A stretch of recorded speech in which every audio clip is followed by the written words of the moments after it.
purpose of our study was to determine whether or not youth we tried to answer two questions. First question was, how many overweight youth are living without any metabolic risk factors that would be related to heart disease or diabetes? The second question was, if there are youth that don't have any metabolic risk factors, what are the best predictors of them not having a metabolic risk? Well, we had enrolled a number of youth into one of our exercise training studies. That study was looking at high-intensity exercise for the reduction in the risk for these complications. So what we did is we took a look at, before they even started exercising, how many of them had it, and then what were the best predictors. So we brought in 120 youth. We screened them for cardiovascular disease risk factors. We measured their fitness levels between those who had risk factors and those that didn't.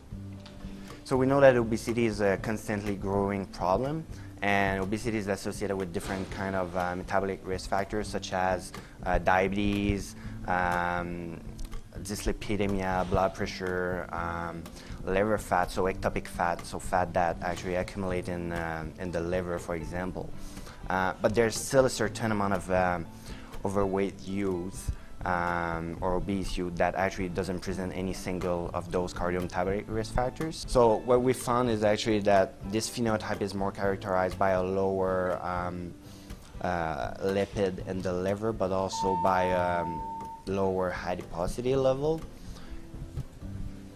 So yeah, basically adiposity is more like a predictor, and also hepatic triglyceride or fat accumulation in the liver characterize more those individuals.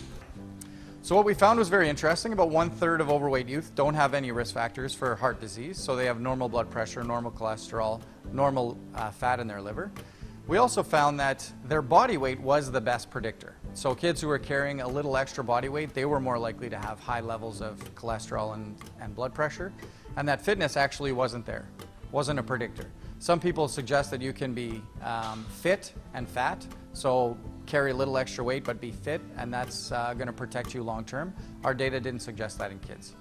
What we did find though was that if there was a little bit of fat in their liver, that was also a big predictor. So the two messages to parents would be, and clinicians, one, a lot of youth actually don't have risk factors for heart disease and diabetes. Those that don't tend to have less fat in their liver, and they also have lower body weights. So our goal then would be to prevent fatty liver disease and to make sure that body weights stay low. So this is important because it gives us a better understanding of what factors predict the development of risk factors that are related to obesity, and it'll give us some targets to use for future interventions so that we can prevent them from happening.